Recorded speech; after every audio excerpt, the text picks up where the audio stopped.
Você sabe quanto de proteína você está comendo? Muita gente que gosta de calcular o que está comendo usa essas tabelas nutricionais por aí para calcular a quantidade de proteínas, quanta proteína tem no alimento, quanto tem na soja, quanto tem na carne, etc.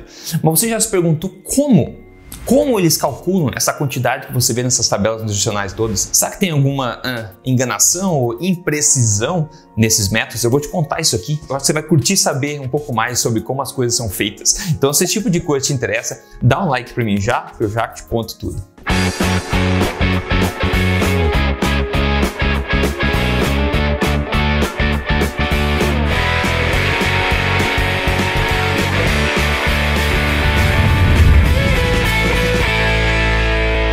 Tudo bem, pessoal? Rodrigo Polesso aqui, pesquisador em ciência nutricional e também autor do livro best-seller. Este não é mais um livro de dieta, mas eu tô aqui semanalmente contando para vocês verdades sobre estilo de vida saudável, saúde, emagrecimento, nutrição, tudo baseado em ciência, tudo na lata mesmo, doa quem doer. Eu quero falar para você um pouco mais sobre como é calculado, como eles chegam nesses valores de densidade de proteína que tem dentro dos alimentos por aí. Quando a gente vê nas tabelas nutricionais, por exemplo, quando a gente se pergunta como é que eles sabem quanto de proteína tem nos alimentos. Será que isso está certo? Será que eu estou calculando certo? Estou calculando errado? Será que tem o ponto do vigário aí atrapalhando as coisas? Vou te contar. Para você ter uma ideia, veja comigo como a própria FAO, que é a Organização de Alimentos e Agricultura do Mundo e das Nações Unidas, como eles mesmos falam aqui que é calculado de fato a quantidade de proteína de um alimento.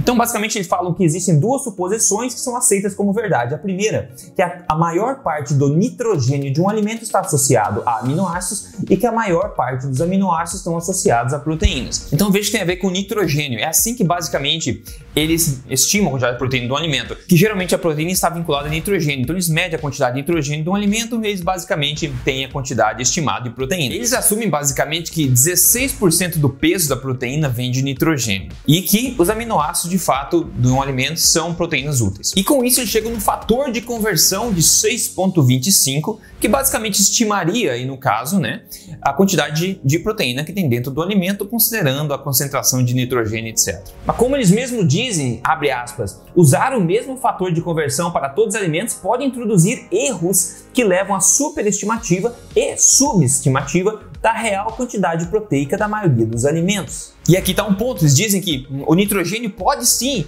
estar vinculado à proteína no alimento, mas também o nitrogênio pode estar vinculado a outras coisas que não são proteínas dos alimentos. E eles falam que historicamente foi assumido que todo o nitrogênio do alimento é relacionado à proteína, mas não é assim, Então eles mesmos dizem também que assumir isso pode levar a uma margem de erro de 15 a 20% no resultado final da estimativa. Tem um outro estudo bem recente que basicamente testou, de fato, eles analisaram quantos aminoácidos de proteína de fato tem no alimento e compararam isso com os métodos mais comuns de estimativa. Esse estudo fala o seguinte, eu vou traduzir para você simultaneamente, eles falam assim, no geral, a maioria dos métodos analíticos, eles superestimam o conteúdo de proteína do alimento. E essa falta de precisão está associada a esses métodos indiretos de medição, por exemplo, a determinação do conteúdo de nitrogênio e a conversão disso em proteína, ou interferência de outras substâncias químicas. Eles falam que a análise dos aminoácidos é o único método que você consegue de fato o melhor resultado sem interferência. Então veja essa tabela que eles colocaram aqui. A gente vê 3 colunas. Na primeira coluna a gente tem vários alimentos, por exemplo, o bacalhau, o salmão, daí a gente tem o camarão e depois 2 tipos de farinha e no final um tipo de alga marinha. Então na primeira coluna a gente vê de fato a quantidade de aminoácidos contida num alimento. Então vamos pegar o bacalhau, que é a primeira ali, você vê que tem 111 aqui, é o número de aminoácidos de fato contido nesse alimento. O primeiro método da direita, que é muito usado, com o fator de 6,25, a gente falou de estimativa, já estimou a quantidade de proteína do bacalhau a 185, que é muito maior do que o verdadeiro número de 111. E o segundo método que na direita aqui, que eles utilizam um fator de conversão específico para o peixe, ele ainda assim superestimou para 166 este número. E você pode ver que a margem de erro grande também acontece em todos os alimentos. Então basicamente a gente vê que esses métodos de estimativa realmente parecem superestimar bastante a quantidade real de proteína do alimento. Então veja o seguinte, os maiores bancos de dados de informação nutricional, como aquele do USDA dos Estados Unidos, com milhares de alimentos, onde tem lá composição, proteína, etc. dos alimentos, eles usam um método de 1941, basicamente, para estimar aquele número de proteína que você vê lá e que todos os produtos, basicamente, do mercado utilizam. E um estudo francês mais recente, de 2008, ele critica veementemente isso aí. Então ele fala o seguinte, esses fatores de conversão que eles utilizam, né, incluindo o fator geral de 6,25 que eu falei, que é o padrão, eles vêm sendo usados há 75 anos já. Eles dizem que quando você usa o fator padrão de 6,25 para todos os alimentos, você simplesmente assume que todo nitrogênio tem a ver com proteína, o que não é verdade. Ainda eles falam que tem fatores de conversão que são específicos para determinados alimentos e que não tem muito embasamento científico. Eles falam basicamente que seria razoável não mais se utilizar esses fatores de conversão antigos, mas eles continuam sendo usados por causa dos cientistas terem medo de abrir uma caixa de Pandora. Então veja só, apesar de a gente saber que esses fatores de conversão de 6,25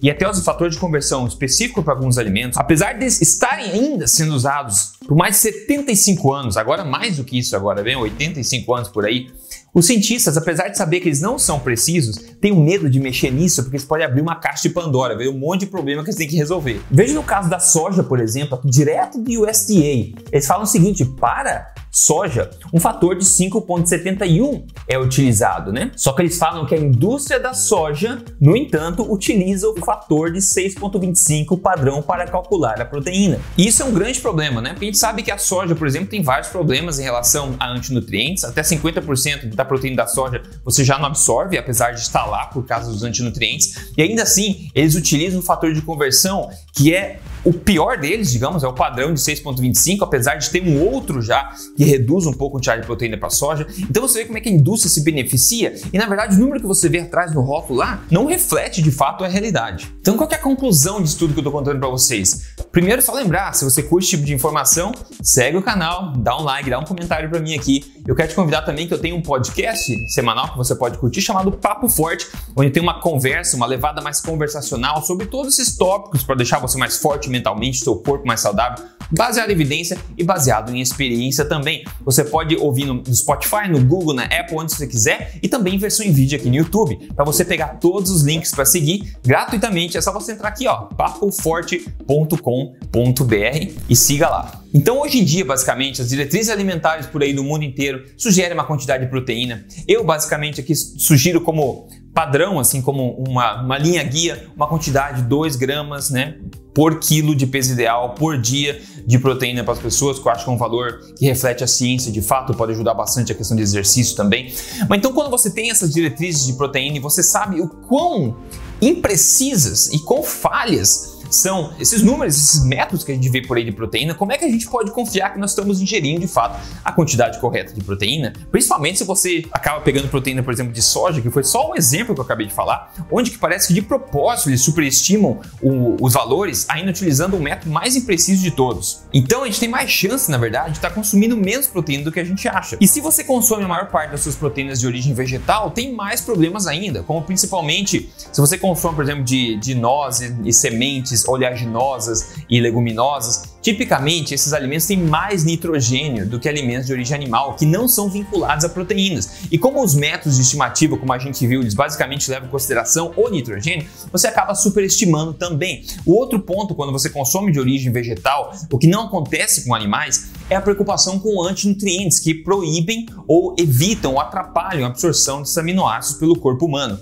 Então você está consumindo, você acha 100 gramas que está lá, digamos, no rótulo, de cara você pode cair até 50% disso por causa de antinutrientes, e ainda os 50% disso é menos do que fala, porque estão superestimando o principal número de todos por esses métodos falhos que a gente está vendo até aqui agora, que estão sendo utilizados aí há quase um século.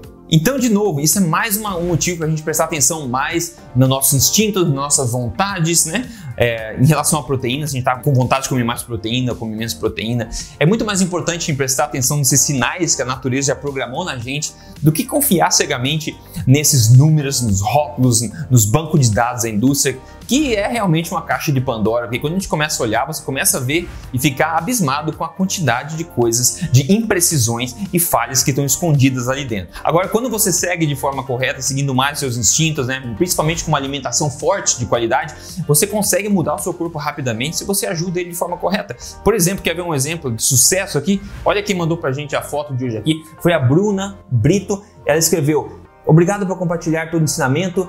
Eu sou muito grata, eu já estou graduada em Rodrigo Polesso, de tanto que eu vejo seus vídeos, enquanto estou fazendo serviço em casa, estou levando você comigo no YouTube. Bom demais, olha a diferença grande aqui na foto do antes e depois dela. Obrigado por seguir sempre os vídeos aqui, tem centenas de vídeos já, você pode seguir, tirar nuggets, né, de conhecimento um aqui e ali, aplicar na sua vida e começar a ver resultados visíveis de fato, né?